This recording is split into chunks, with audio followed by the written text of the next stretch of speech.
college sports are back, and athletes are talking about one thing: their brand.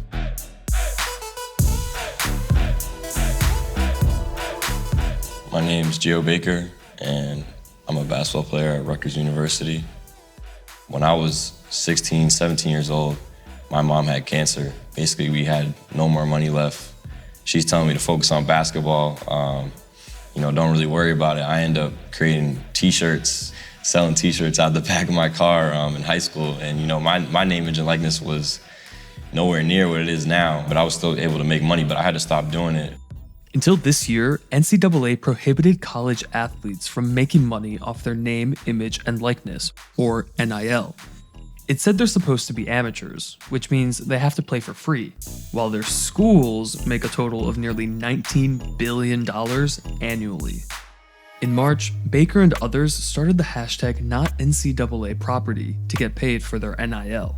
When I think about another entity owning, a human's name or owning, their image and likeness, I just thought that was wrong. So, it kind of just started with tweets, and eventually athletes just kept joining the movement, and it turned into something a lot bigger than basketball.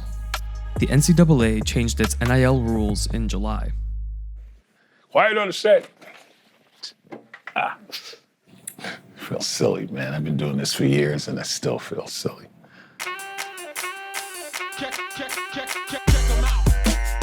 My career has spanned from sports as a collegiate basketball player to 10 years as a professional basketball player. For so long, college athletes were prevented from capitalizing on their name, image, and likeness, despite others being able to do the same. That's been changing state by state. 41 states have introduced NIL laws. Of these, almost half have gone into effect. But they're not all the same. You need uniformity. There's no question about it that there are so many different state laws right now, and many of them conflict with other state laws. One of the starkest contrasts would be a law in Georgia. Georgia's law lets state schools take up to 75% of athletes' NIL earnings. The money is then put into a fund that's used to pay all graduating athletes a share. It's a new frontier right now, and we're not sure, how it's going to play out because of the lack of a number of areas that certainly need to be instituted to make sure that the student athletes are protected. I think guardrails should certainly include having a body that's not connected to the NCAA or any of its institutions kind of oversee the process of name, image, and likeness. And that body should have a significant number of former athletes as well as current athletes so they can determine what's fair market value. The college NIL market is projected to be worth $1 billion in the next 2 years. So athletes in states with more favorable laws like Baker are cashing in. So I have a couple of NIL deals right now. I'm actually wearing some of the clothes for Alva Fitness. I've been doing a couple different podcasts. I'm on Cameo. What's up, Lucas? This is Gio Baker from the Rutgers men's basketball team. I just wanted to reach out and congratulate you on your recent engagement to Lauren. I'm pretty sure I'm going to make around 5 figures.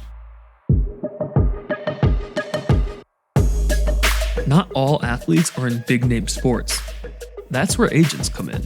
As an agency, it's been really exciting to have conversations with athletes who aren't, traditionally in our core sport. For example, we don't typically represent track and field athletes or gymnasts, but now the opportunity to work in the NIL space is really opening the door for our sales and marketing teams to do deals for athletes in those spaces. Agents are working with the athlete and the athlete's family to help them develop a brand and then go after opportunities for them to make money. There's some athletes who have huge, amazing social followings, but are maybe in a sport that isn't shown on national TV regularly. So it's a really interesting space because you can't quite nail down who it's going to work for and who it's not. It's a brand new landscape where people are still trying to figure it out. So I think that once people get more comfortable, they're going to start finding a lot more things to do.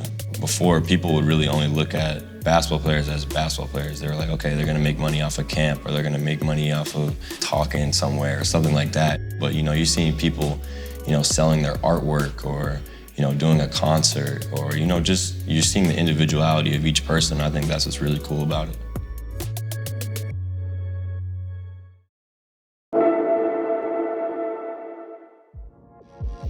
Well, I always laugh when I look back at my career and the career of my contemporaries.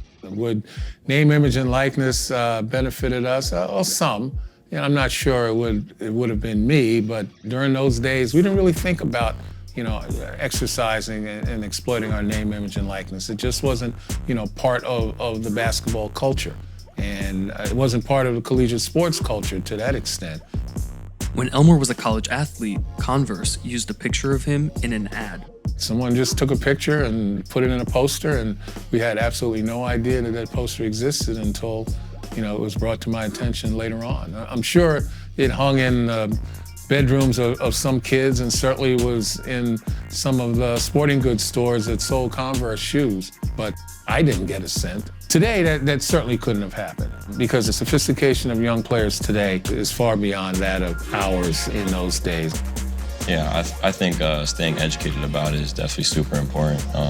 This is a great opportunity, but this is also the real world now. So, people, you really got to do your due diligence, or it could end up really good, or it can end up really bad as well.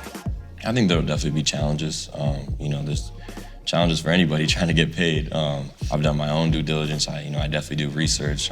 Every single sponsorship that I go for, make sure that we kind of have the same goals in mind, and just kind of align myself with those people.